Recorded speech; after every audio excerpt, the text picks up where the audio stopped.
제가 이런 생각을 하다가 보니까요, 아니나 다를까 로마서 14장 10절에 판단과 관련해서 심각한 말씀이 있더라고요. 내가 어찌하여 내 형제를 비판하느냐, 어찌하여 내 형제를 업신여기느냐, 우리가 다 하나님의 심판대 앞에 서리라. 야, 이게 남을 비판하고 정죄하는 게 이게 우리 생각보다 좀 심각한 거 아닙니까? 그러고 보면은 제가 앞에서 로마서 1장 29절서부터 하나님을 그 마음에 두기를 싫어하는, 하나님을 내쫓아내버린 그런 인생들에게서 나타나는 수많은 그 죄악의 열매들이 쭉 열거되는 그 말씀들 가운데 어떤 항목이 나오느냐 보니까 수군수군하는 자요, 비방하는 자요. 그래서 제가 이거를 보면서 이 수군수군하고 비방하는 이것들은 이게 하나님 없는 이방인들이 하는 짓인데, 오늘날 이 교회를 들여다보면은 이 이방인이 하는 짓이라고 하는 이 수군수군하고 비방하고 하는 이런 일들이 이 교회 안에 난무하고 있는 이게 뭘 의미하느냐. 제가 이걸 보면서 깨닫는 게 뭐냐면은요, 예수 믿는다고 하는 우리가요, 은혜 아래 흠뻑 젖으면 우리 굉장히 고상한 사람이 되는 걸 느낍니다. 그러나 은혜를 못 받으면, 하나님의 은혜와 단절이 되면 단절될수록 우리가 예수 안 믿는 사람보다도 훨씬 더 저질이 되는 그런 걸 참 많이 느껴요.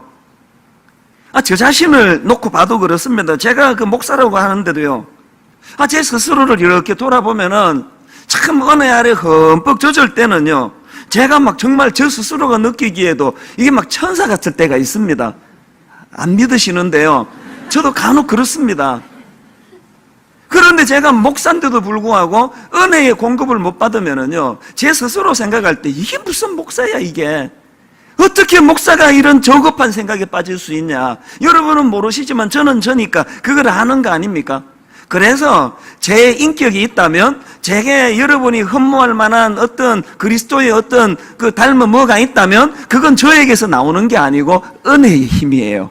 그래서 여러분, 자연인 목사는 절대로 믿으시면 안 됩니다. 목사 믿었다가 피 본 사람이 한둘이 아니잖아요. 저 믿으시면 안 돼요. 제가 어떻게 돌변할지를 모르는 것은 그 원천이 저 내면에서 나오는 게 아니고 은혜의 공급이 있을 때에 목사가 목사다워지는 거예요. 그렇기 때문에 여러분, 자꾸 여러분이 지금 수군하기 좋아하고 수군수군하고 비방하기 좋아하고 남 헐뜯는 일에 시간을 자꾸 쓰고 카톡으로 막 그런 일을 하고 계십니까? 여러분이 지금 영적으로 문제가 있는 거예요. 그 절대로 정상이 아니에요. 그래서 오늘 이제 이 부분에 대해서 좀 살펴보려고 하는데요. 근데 여러분, 여기서 한 가지 이 본문 말씀을 가지고 오해하시면 안 되는 게 뭐냐 하면은, 지금 이 본문 말씀은요, 유대인들이 비판하고 판단한 그 자체를 가지고 지적하고 있는 게 아니라는 거예요. 오히려 구약의 그 선지서 같은 데 보면은 비판하고 정죄하지 않는 것을 가지고 얼마나 신랄하게 꾸지람하시는 대목이 많습니까? 예를 들면은 이사야 56장 10절을 보십시오. 이스라엘의 파수꾼들은 맹인이요 다 무지하며 벙어리 개들이라, 짖지 못하며 다 꿈꾸는 자들이요 누워있는 자들이요 잠자기를 좋아하는 자들이니. 지금 백성들이 타락하고 변질해 있는데 지도자들이 그냥 눈이 어두워가지고 그것을 꾸짖지 않고 비판하지 않는 이것을 가지고 무섭게 지금 이 벙어리 개 같은 존재라고 이런 무서운 지적을 하고 계시는 거예요. 그렇기 때문에 여러분, 우리는 이 비판 자체를 금해서는 안 됩니다. 제가 이런 2장 1절 말씀을 가지고 그냥 목회에 유리하게 하기 위해 가지고, 보셨죠? 교회에 와서 비판하면 안 됩니다. 특히 주의 종은 비판하면 안 됩니다. 특히 담임 목사는 함부로 건들다가는 저주가 임합니다. 내가 만약에 이렇게 설교를 만약에 하시면 여러분은 그거를 막 벌벌 떨면서 아멘 하시면 안 돼요. 그건 노맨이지, 노맨. 말도 안 되는 설교를 하니까. 아닙니다. 건강한 교회일수록 건강한 비판이 필요해요. 우리 모두는 다 연약한 존재이기 때문에 건강한 비판을 통해, 그래서 우리가 하나님 앞에 이 병든 비판이 문제지 건강한 비판은 누구에게나 필요하다는 거예요. 제가 이 설교를 준비하면서 이 비판이라는 단어를 제가 이 사전을 찾아보니까요, 사물의 옳고 그름을 판단하여 밝히거나 잘못된 점을 지적함, 비판을 이렇게 설명하더라고요. 이 얼마나 좋은 이 덕목입니까?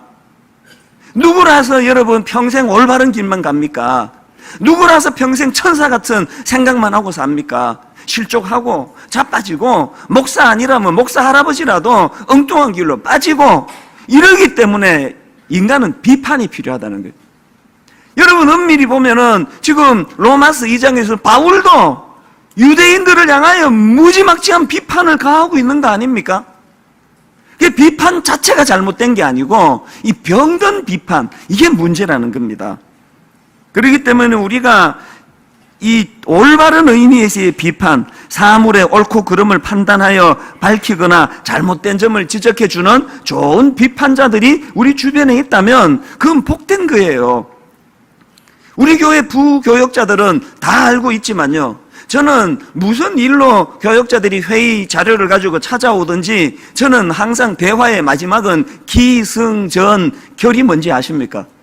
마지막으로 나가기 전에 묻는 게 이거예요. 혹시 당신이 가까이서 보기에 내가 그 목회하는 목회자로서 잘못하는 건 뭐 없나? 그 지적해 줄 건 뭐 없나? 또 내가 지금 로마서를 하고 있는데 혹시나 지금 로마서의 설교를 잘못하는 거는 없나? 이걸 이제 꼭 물어요. 올해 우리 교회에 있었던 교역자들은 뭐 이제 회의할 것 가지고 오면은 마지막 네 번째 질문을 자기가 생각하고 온대요. 심지어는요, 원래 지금 신학교 처음 들어간 완전히 햇병아리 우리 전도사님을 만나도 내가 마지막에 묻는 건 이거예요. 내 설교를 좀 지적해봐라. 당신 지금 신학 공부하고 있지 않느냐? 그러면요, 대부분의 신학생들은 나 긴장을 해요. 막 긴장을 하면서, 아니 제가 어떻게 목사님 설교를 비판을 하겠습니까? 그러면 끝에는 또 다 해요. 물으시니까 마지못해 드리는데요, 그러면서 목사님은 이렇게 하시면 좋겠다고. 저희 교회는 일부 예배가 마치고 나면은요, 교역자들이 3명 4명씩 저에게 메일이 와요. 비판의 메일이 와요. 그 본문을 그렇게 해석하시면 됩니까? 그렇게 메일에, 아까 1부 마치고도요, 2명인가 3명인가 메일이 와서 그거를 제가 보다가 나중에 2부 예배 마치고 전화 통화하면서 같이 이걸 의논을 했습니다. 그 어떨 때 보면은 그 기분이 좀 안 좋을 수 있잖아요. 이게 담임 목사님이 설교를 했는데 그 설교에 가지고 비판을 하다니. 그러나 저는 한 번도 그렇게 생각해 본 적이 없습니다. 오히려 너무너무 고마운 거예요. 그러면 교육 전도사가 비판하면 어떻고 내 선배 목사님이 비판하면 어떻습니까? 누가 비판을 하든지 간에 그 비판을 통해서 내가 성장하고 또 잘못된 걸 교정할 수만 있다면 이건 얼마나 유익한 거냐는 거예요. 그래서 저는 분당 우리 교회 성도님들이 교회를 사랑하신다면 또 저를 아끼신다면 건강한 이 비판, 이 병든 비판 말고 이 건강한 비판을 더 많이 하셔야 된다고 그런 생각을 제가 하고 있습니다. 자, 그렇다면 중요한 게 그럼 뭐가 병든 비판이고 그럼 뭐가 건강한 비판이냐, 뭐 많은 설명을 드릴 수 있지만 저는 오늘 본문에 나와 있는 말씀을 기준으로 해가지고 이제 병든 비판이 뭐냐 한 2가지를 정리해 봤고요, 건강한 비판이 뭐냐 한 2가지를 정리해 봤습니다. 오늘 본문이 말하는 병든 비판을 보니까 특징이 한 2가지가 정리가 되더라고요. 첫 번째 병든 비판의 특징이 뭐냐, 이 교만이나 우월감으로 하는 비판, 이 병든 비판이라는 거예요. 지난주에 우리가 살펴봤지만 로마서 2장 1절에 나오는 판단하다, 할 때 이 판단하다는 이게 그 법정 용어라고 그러더라고요. 자기는 재판장의 자리에 서고 상대방은 죄인의 자리에 앉혀가지고 그렇게 행하는 비판, 이게 병든 비판이라는 거예요. 그 당시 유대인들은 자기들은 하나님의 택함을 받은 선민의식, 이게 너무 강해가지고 자기 민족 외에는 나머지는 다 이방인들은 그 인간도 아니에요. 오죽했으면은 이방인들 생각에, 그 당시 이방인들이 생각할 때 저 쓸데없는 이방인들을 왜 만들었을까? 하나님이 지옥의 불쏘시개 감으로 만들려고 이 이방인들을 만들었구나. 이런 교만한 생각, 우월감을 가지고 있던 게 이 유대인들이니까 그런 교만을 가지고 하는 비판은 안 된다는 거예요. 여러분, 오늘 참 가슴 아픈 것은요, 교회의 중직자들 중에, 저 같은 목사들 중에 이 유대인의 교만이, 이런 교만을 가지고 비판하는 일들이 교회 안에 의외로 많다는 거예요. 이런 교만이나 우월감을 갖고 하는 비판이 얼마나 이게 무서운 거냐 하면은, 제가 앞에서 인용해 드렸던 로마서 14장 10절을 다시 한번 보십시오. 왜 이런 류의 비판이 하나님의 심판대 앞에서는 비판이냐? 잘 보십시오. 내가 어찌하여 내 형제를 비판하느냐? 어찌하여 내 형제를 업신여기느냐? 우리가 다 하나님의 심판대 앞에 서리라. 어떤 비판이 하나님의 심판대 앞에서는 비판이라고요? 업신여기면서 하는 비판. 쉽게 말이야. 아무것도 아닌 인간이. 여러분, 우리가 남을 비판하는 게 문제가 아니고, 이런 그 우월감, 이 교만을 가지고 하는 비판, 이 위험하다는 것입니다. 그런가 하면 두 번째로 병든 비판의 특징이 하나 더 있는데요.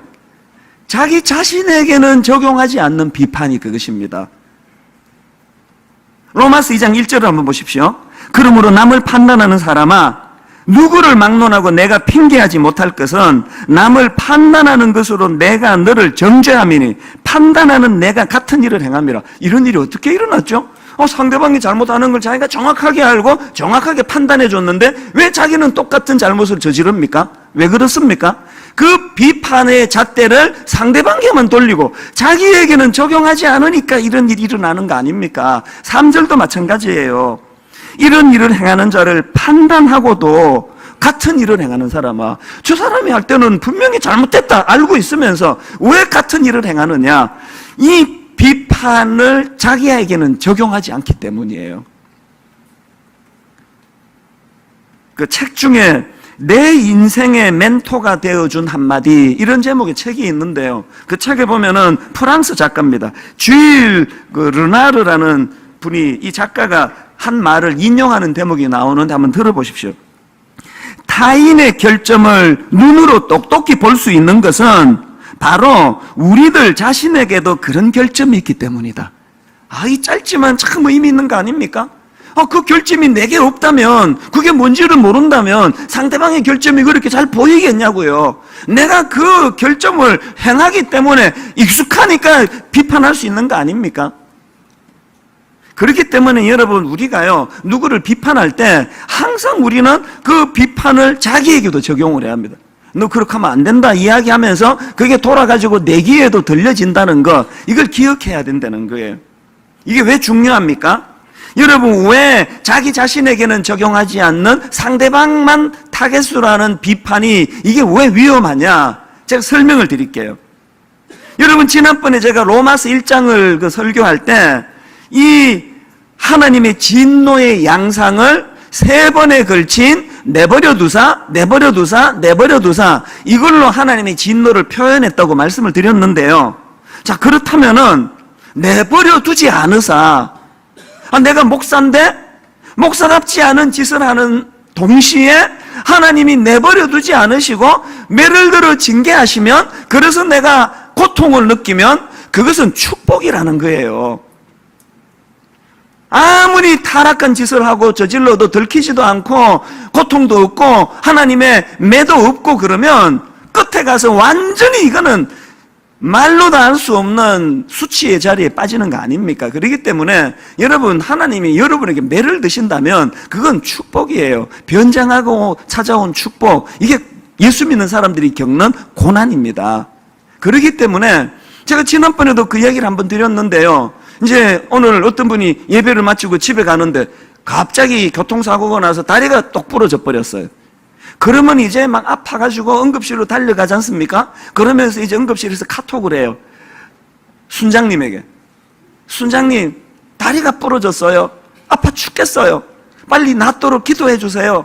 그러면 순장님은 다른 순원들에게 또 비상 연락해가지고 그 자매님이 다리가 부러졌답니다. 기도합시다. 그리고 열심히 기도하면은 또 다리가 또 나아요.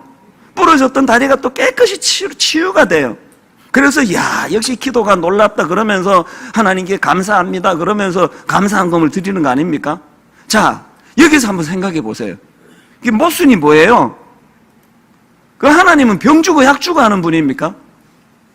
그렇게 같으면 처음부터 다리를 안 부러뜨리셔야지. 괜히 남의 다리 뚝 부러뜨려 놓고 막 기도하면 또 막 고쳐주시고 또 감사한금 챙기고. 왜 하나님은 병 주고 약 주고 하는 분입니까? 그게 아니에요. 그러기 때문에 제가 이제 저에게 이런 아픔, 저런 고통을 당해가지고 눈물로 기도 부탁하러 오시는 분에게 꼭 해드리는 말이 있습니다. 성도님, 이 문제가 해결되도록 기도해드리겠습니다만 그 이전에 하실 일이 있습니다. 갑자기 교통사고가 나서 다리가 부러지는 이 일을 통해서 하나님이 무슨 메시지를 주기 원하시는지를 찾아내셔야 됩니다. 내버려 두지 않으사 다리를 부러뜨리시는 이 일 속에서 내게 주시는 경고가 뭔지를 깨달으셔야 됩니다. 제일 어리석은 사람이요, 다리 막 부러지는데 거기서 아무런 교훈을 못 찾는 사람이 고생만 실컷 하고, 이게 지혜로운 사람이라면, 자, 로마서 2장으로 들어가서 더 지혜로운 사람은 누구예요? 자기 다리 부러지는 고통을 통해서도 교훈을 찾아내는 게 지혜롭다면 더 지혜로운 사람은 자기 다리가 부러진 게 아니고 지금 옆에 있는 남의 다리가 부러진 그것을 보고 내 교훈을 삼으면 그거 지혜 아닙니까? 로마서 2장에 나오는 유대인들의 어리석음이 그거라는 거예요. 1장에 나오는 하나님 알지 못하는 자들의 엄청난 타락을, 변질을 보면서 남 욕이나 할 줄 알았지 이거를 내 것으로 소화하는 일을 못한 거예요. 이게 남만 비판하고 자기에게 적용하지 않는 사람의 어리석음이에요. 제가 이걸 왜 중요하게 생각하는가 하면요, 한 3, 4년 됐습니까? 4, 5년 됐습니까? 어느 해인가 막 대형교회 목사님들이 막 한꺼번에 이런저런 사건, 사고로 우리를 혼미하게 했던 그런 때가 있었지 않습니까?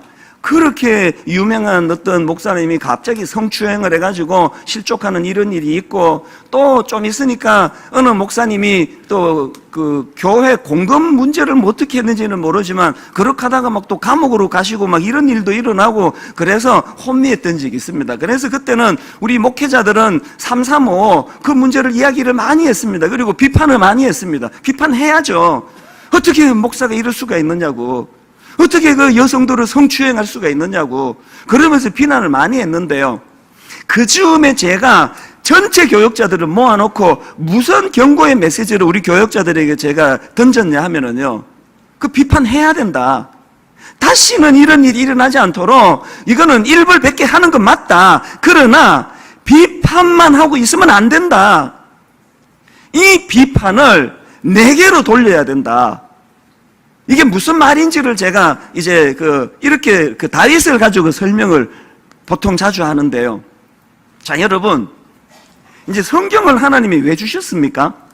다윗이 막 부인 안에 남편이 있는 그 부인을 막 그냥 성폭행해가지고 막 임신을 시키고 막 살인을 저지르고 하는 그걸 여기다 왜 기록했습니까?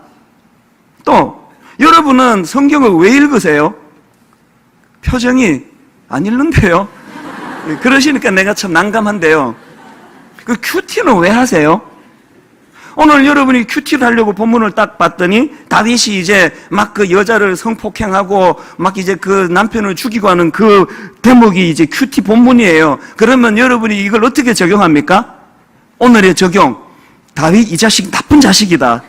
어떻게 이런 짓을 저지를 수 있나? 천인공노할 놈. 이게 큐티 적용입니까? 하나님이 다윗의 범죄를 기록하게 할 때는 다윗 욕하고 끝내라고 주신 게 아니고 그 사건을 통해서 나는 하나님이 이 일을 통해 무슨 경고를 주시는가, 나도 다윗과 같은 우를 범하지 않으려면 어떻게 하나님을 의지해야 되느냐, 이거를 위해서 주신 게 성경 아닙니까? 제가 우리 교육자들에게 그때 던졌던 메시지가 이거예요. 똑같다.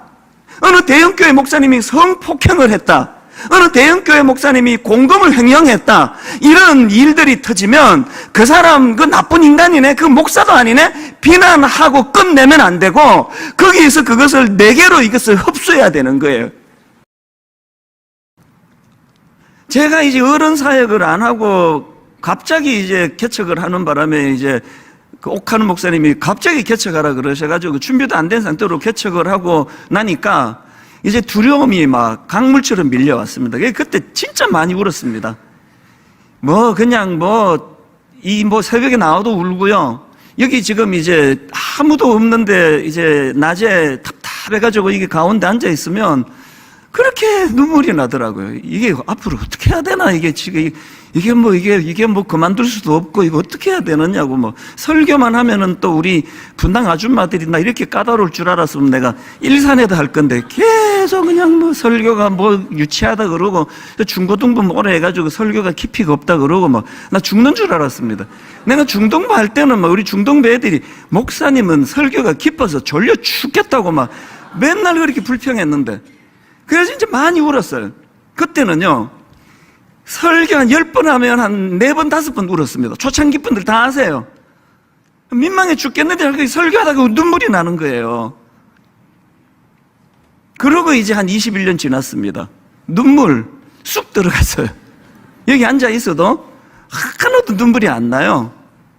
더 무서운 게 뭔지 아십니까? 7장에 여호수아 증세가 있어요, 저한테. 하나님 의지? 옛날처럼 안 하는 것 같습니다. 아니요, 안 합니다. 나 경력이 많거든요. 나한테 자꾸 물으러 오거든요. 여러분, 이게 교만한 거예요.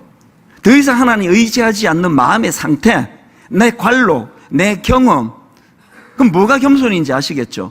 아무리 목회의 달인이라고 사람들이 과장된 그런 말을 칭찬을 한다 하더라도 그 말을 고지 듣지 않고 개척 초기와 똑같이 부들부들 떨리는 마음으로 늘 하나님 의지하며 하나님 은혜를 구하며, 그게 겸손한 거예요.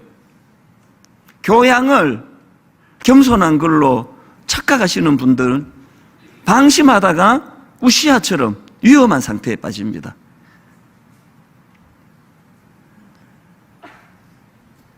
이런 면에서 우리가 이제 이 교만의 문제를 돌아보니까요, 한 가지만 더 살펴볼까요? 교만과 관련해서. 교만은요, 이게 왜 위험한지 아십니까? 교만은 이게 교양의 문제가 아니라 이게 생존의 문제라는 거죠. 자, 우시아 왕의 모습을 한번 보세요. 왜 이 교만이 위험한가를 우시아 왕을 보면 알 수 있습니다. 역대하 26장 5절입니다. 하나님의 묵시를 밝히 아는 스가랴가 사는 날에 하나님을 찾았고, 그 다음 보세요. 그가 하나님을 찾을 동안에는 하나님이 형통하게 하셨더라. 저는 이걸요 이렇게 고쳐서 읽습니다. 이렇게 고쳐 읽어도 전혀 문제가 없습니다. 저는 이걸 이렇게 읽습니다. 하나님의 묵시를 밝히 하는 스가랴가 사는 날에 하나님을 찾았고, 그 다음 이렇게 읽어요. 그가 하나님을 찾을 동안에만 하나님이 형통하게 하셨다. 저는 이걸 그렇게 읽습니다. 교만하니까, 아까 뭐가 교만이라 그랬죠? 나는 이제 실력이 있어. 나 목회 잘해. 하나님 의지 안 해도, 기도 안 해도 이제 목회 막 잘 돼, 나는. 이게 교만이거든요.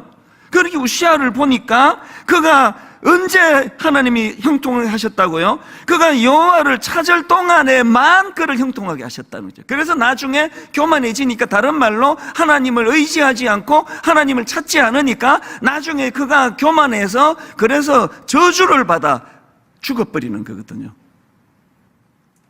그 사도행전 2장에 보면은 교회가 태동이 될 때 가장 먼저 나오는, 사도행전 2장에 먼저 나오는 게 성령 충만 아닙니까? 자, 사도행전 2장 1절부터 보십시오. 오순절 날이 이미 이름에 그들이 다 같이 한 곳에 모였더니 호련히 하늘로부터 급하고 강한 바람 같은 소리가 있어 그들이 앉은 온 집에 가득하며 마치 불의 혀처럼 갈라지는 것들이 그들에게 보여 각 사람이 하나씩 임하여 있더니 모든 그 기도하던 사람들에게 성령 충만이 임했습니다. 성령이 너무너무 강력하게 임했더니 성령 충만하자마자 가장 먼저 가장 강력하게 나타나는 증상이 하나 있는데요, 성령 충만한 사람들에게 바로 그 다음 4절을 보세요. 이 인과관계를 보십시오. 그들이 다 성령의 충만함을 받고 그 다음에 성령이 말하게 하심을 따라 다른 언어들로 말하기를 시작하니라. 방언 받았다는 거에만 초점을 두시면 어리석은 거예요. 방언의 가장 강력한 핵심은 성령 충만하면 내 입술이 성령님에 의해 통제를 받는다는 거예요. 다스림을 받는다는 거예요.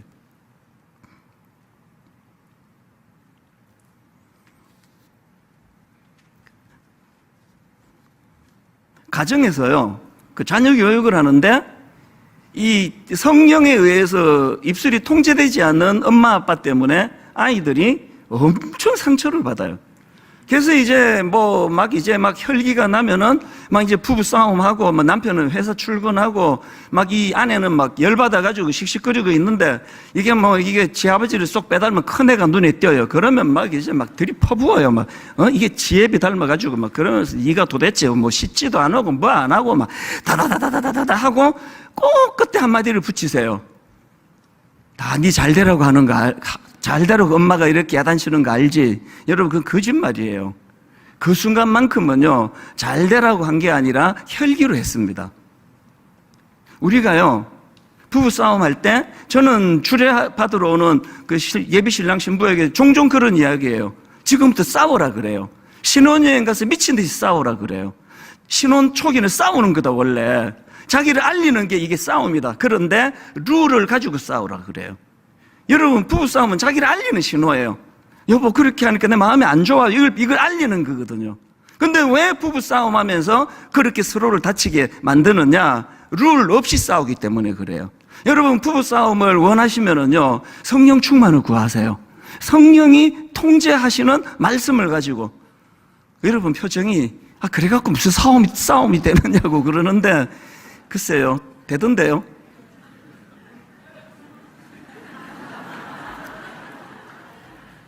자, 다시 여호수아 10장으로 한번 돌아가 보세요. 여호수아 6장 10절에 보니까 어제 제가 토요일 날 드린 말씀이에요. 여호수아가 백성에게 명령하여 이르되 너희는 지치지 말고 너희 음성을 들리게 하지 말면 너희 입에서 아무 말도 내지 마라. 여러분, 저는요, 이 말을 악용할 생각이 추호도 없습니다. 교회에서는 입 닫으라고, 비판하지 말라고, 감히 담임 목사한테 비판하는 말 하지 말라고, 하나님 싫어하신다고, 그렇게 저는 권하고 싶지 않아요. 왜? 그 옳은 얘기가 아니니까요. 비판해 주세요. 인간이에요. 교회는 인간들의 모임이에요. 비판받아야 될 게 많습니다. 어떤 담임 목사가 비판받을 게 하나도 없다면 그 자체가 이단이에요. 그게 옳습니까? 비판하시라고요. 괜찮습니다. 단 성령님의 통제 아래에서 하시라는 거죠. 이게 성령의 통제 아래에서 비판하면요, 직격탄을 날려도 상처가 안 되고요, 굉장히 부드럽게 말했는데도 제멋대로 말한 건 상처가 돼요. 성령의 다스림. 이번 여름에 하나님이 계속 저에게 부담을 주세요. 여러 번 말씀드리고 또 드리고 또 드릴 거예요. 분당 우리 교회 좀 심하게 말씀드리면 이래갖고 안 된다는 거죠. 좀 심하게 말씀드리면 분당 우리 교회가 이래갖고 안 된다는 거죠. 영적인 교회가 돼야 된다는 거죠. 영적인 언어를 사용해야 된다는 거죠. 영적인 언어가 막 방언으로 하는 것만입니까? 영적인 언어는요, 성령 충만할 때 하나님에 의해 다스림을 받는, 통제를 받는 입술이 영적인 언어예요. 지금 여호수아가 6장에서 여리고성을 무너뜨릴 때 말하지 마라, 그리고 또 말해라, 그 지시하는 그 모든 것들이 하나님의 뜻이라는 거죠.